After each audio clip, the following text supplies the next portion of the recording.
The studios are shifting. It's undeniable. The streaming bubble's popped. The box office is still on shaky ground. And the only thing that's consistent is chaos. Week in and week out, it seems like every week we're reporting on some chaotic story.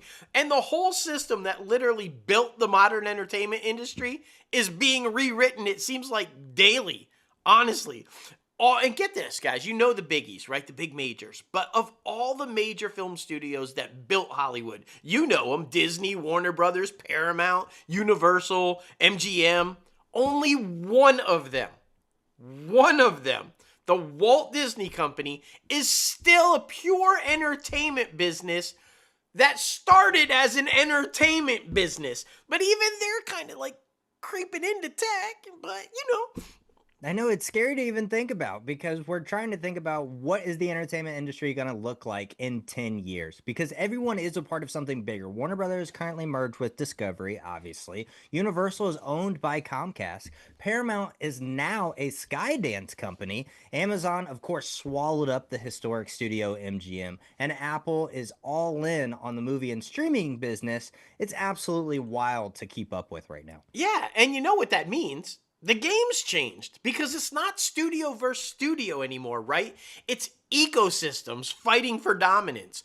And the content is now the weapon that they're using. And with this tech infiltration, it's not necessarily the weapon they're using to try to win the box office. It's the weapon they're using to try to sell phones, get you to subscribe to their streamer, use their broadband internet service.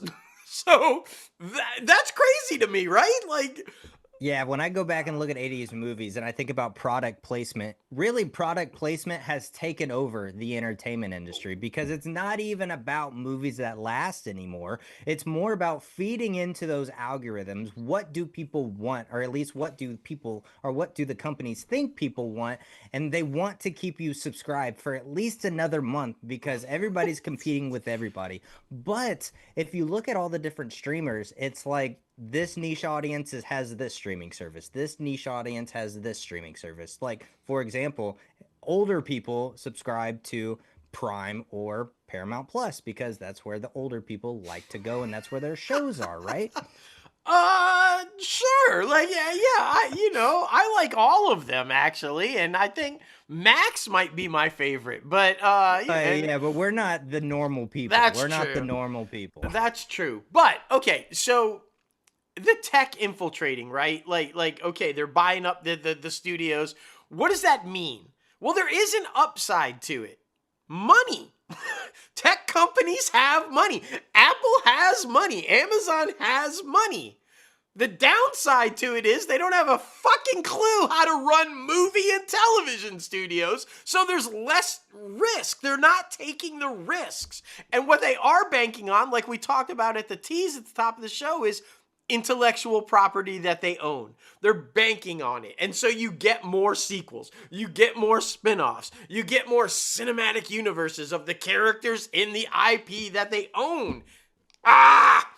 Yeah, it's absolutely wild because you get these freaking epic movies like, for example, Black Phone or just Blumhouse in general. Yeah. That is now turning all of these different things into franchises, which I mean is cool, but at the same time it makes the first one not as enjoyable, but not as special, I guess you could say, because it's corporate comfort food. Yeah. People in the business love this because they think it's a sure thing, just like they literally bled the Marvel Cinematic Universe to death to where we're at the situation where we are now. Everybody in the industry is looking for safe bets, but you can definitely feel audiences getting tired of it. Like I said, for example, the MCU. Without doubt. And the MCU is a prime example of shifting to streaming, right? Because that's where it's really starting to fall apart for a lot of these studios. And because they were banking on everything. But the cracks are starting to show. I mean, there's no doubt about it, right?